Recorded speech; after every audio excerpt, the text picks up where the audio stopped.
Hello! Isa sa mga kaibigan ko nakalimutan yung password na ginamit niya para ma-protect yung Excel file niya. So, tuturuan ko kayo ngayon kung paano ang gagawin natin kung talagang nakalimutan natin yung password natin. Itong file na ito na pinapakita ko sa inyo, protected na siya. So, ayan. Kung mag-try ako mag-edit, yan yung may mga nagpa-pop up. Kahit mag-delete ako ng data, hindi ko siya magawa. Usually, dito tayo nag-enter ng password. Review tab and protect sheet. Tapos, manghula tayo ng password. So, ayan. The password you supplied is not correct. Verify that the caps lock key is off and be sure to use the correct capitalization. Okay, so para magamit ulit natin yung file na to,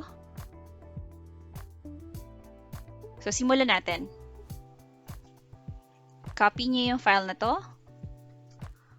Make sure na may backup. So, ito yung backup natin. Ito yung original file. Ang gagawin natin, magpapalit tayo ng extension name. Instead na XLSM, papalitan natin siya ng zip. If you change the file name extension, the file might become unusable. Are you sure you want to change it? Yes. Okay, naging zip file na siya. Ibig sabihin, compressed file. So, gamit tayo ng WinRAR para ma-open yung file. Excel folder, worksheets folder, and then itong sheet1.xml yung kailangan natin. Ito yung file, ito yung worksheet na nakalock kanina.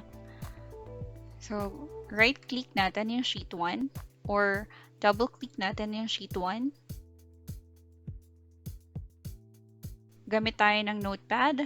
And then, hanapin natin yung word na protect. Make sure na naka-uncheck yung mga boxes na to, check boxes, kasi minsan may mga kadugtong yung word na protect. Find next. Ayan. Sa programming, madalas na nagsimula sa itong angle bracket, yung mga code. And then, nagtatapos sa backslash and then another angle bracket.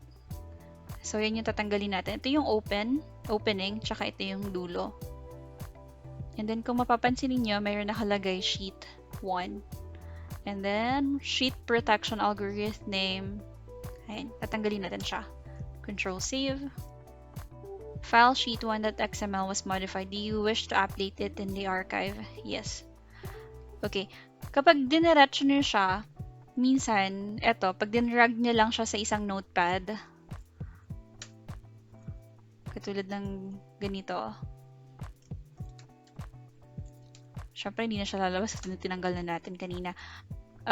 Kapag ganun yung ginawa ninyo, and then, tsaka nyo dinelete yung protect, make sure lang na na-save ninyo yung ginawa ninyong edit sa sheet 1 para mag-take effect yung changes. So, balik tayo. Papalitan ulit natin ng XML.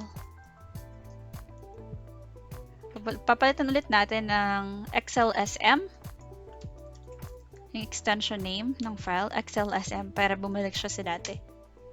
Are you sure you want to change it? Yes. Okay. And then this time, open ulit natin. Tingnan natin kung nawala na yung password. Tada!